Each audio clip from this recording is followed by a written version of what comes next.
खाली में खामोश था। मल्लिकार्जुन खड़गे ने बताया तो होता चलता रहता है, जो होता रहता चलता है तो नारी शक्ति बंधन करके क्या होगा? नारी शक्ति का बंधन मोदी जी ने किया। 75 साल का बाद लोकसभा विधानसभा में उन लोग को संरक्षण मिला। राहुल जी ने ये सब का विरोध किया।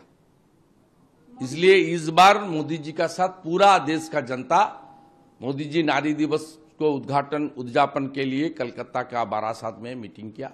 इतना 1 लाख से संख्या में वहां का नारी शक्ति आया, मोदी जी का वंदन किया। उजाला स्कीम से लेकर आवास योजना का घर माता का नाम में लेकर सब में फाइनली प्रेसिडेंट नॉमिनेटेड सुभा देवी को जिस तरीके से राज्यसभा में लिया, इसमें मातृशक्ति नारी शक्ति का बंधन मोदी जी करता है, मोदी जी का सरकार ही करता है, भाजपा ही करता है। इसलिए मातृशक्ति का समर्थन पिछले राजस्थान, मध्य प्रदेश, छत्तीसगढ़ चुनाव में आप देख लिया। आगे भी जो लोकसभा चुनाव होने वाला है, कमल खिलाने के लिए मातृशक्ति आगे आएगा। और राहुल गांधी का पार्टी का तो हालत बहुत ही खराब है। 20 सीट भी नहीं मिलेगा। प्रिय दर्शक, আপনারা জানেন সন্দেশখালীর ঘটনা। সন্দেশখালী নিয়ে কি কি হয়েছে বা না জানে ইতিমধ্যে বিভিন্ন মিডিয়ায় সেগুলি প্রকাশিত হয়েছে। কিন্তু সন্দেশখালী নিয়ে কি বললেন রাজ্যের বিরোধী দলনেতা শুভেন্দু অধিকারী, চলুন আজ আপনাদের দেখাবো, শোনাবো। শুভেন্দুবাবু বললেন, মাতৃশক্তি বন্দন বা নারী শক্তির বন্দনা অর্থাৎ নারী শক্তির প্রতি ভক্তি, বিশ্বাস, শ্রদ্ধা যদি কেউ প্রদর্শন করে থাকে তা হচ্ছে ভারতীয় জনতা পার্টি এবং এই দলের প্রমুখ নেতা ভারতের প্রধানমন্ত্রী নরেন্দ্র মোদী। আর ঠিক এই কারণেই নরেন্দ্র মোদীজিকে বিপুল ভোটে জয়যুক্ত করবেন ভারতবর্ষের নারী শক্তি। এই দাবি জানালেন পশ্চিমবঙ্গের বিধানসভার বিরোধী দলনেতা শুভেন্দু অধিকারী। তিনি আরও জানালেন, দীর্ঘ ৭৫ বছর পর অর্থাৎ স্বাধীনতা প্রাপ্তির ৭৫ বছর পর লোকসভা ও বিধানসভায় নারী শক্তি বা মাতৃশক্তির জন্য আসন সংরক্ষিত করেছেন একমাত্র ভারতের প্রধানমন্ত্রী নরেন্দ্র মোদী। তিনি এও জানান, মল্লিকার্জুন খাড়গে রাজ্যসভার বিরোধী দলনেতা সন্দেশখালী সম্পর্কে বলেন, এরকম তো হতেই থাকে। তাহলে নারী শক্তি বন্ধন করে কি হবে কংগ্রেসের?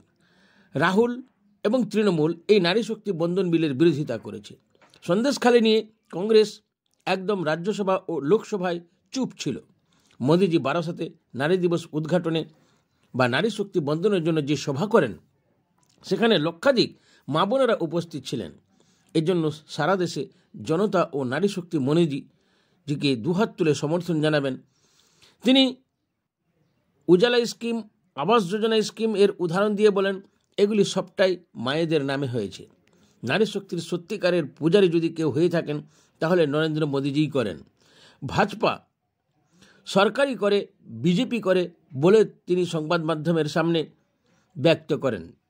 ঠিক এই কারণেই কিছুদিন আগে রাজস্থান, ছত্তিশগড় এবং মধ্যপ্রদেশের মায়েরা দুহাত তুলে বিধানসভার নির্বাচনে মোদীজিকে সমর্থন জানিয়েছেন।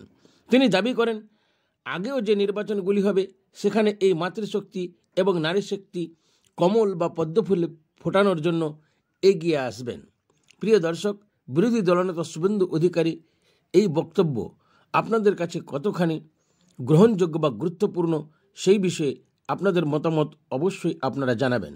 আমাদের খবর ভালো লাগলে অবশ্যই লাইক, কমেন্ট, শেয়ার করুন ও আরও ভালো ভালো খবর পেতে হলে চ্যানেলটিকে অবশ্যই সাবস্ক্রাইব করে রাখুন।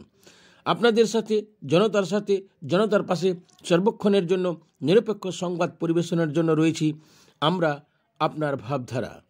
ভারতের ভাবধারা, মানুষের ভাবধারা, প্রতিটি নাগরিকের ভাবধারা কি, সেই বিষয় নিয়ে আগামী দিনে আমরা স্পষ্ট করার চেষ্টা করব।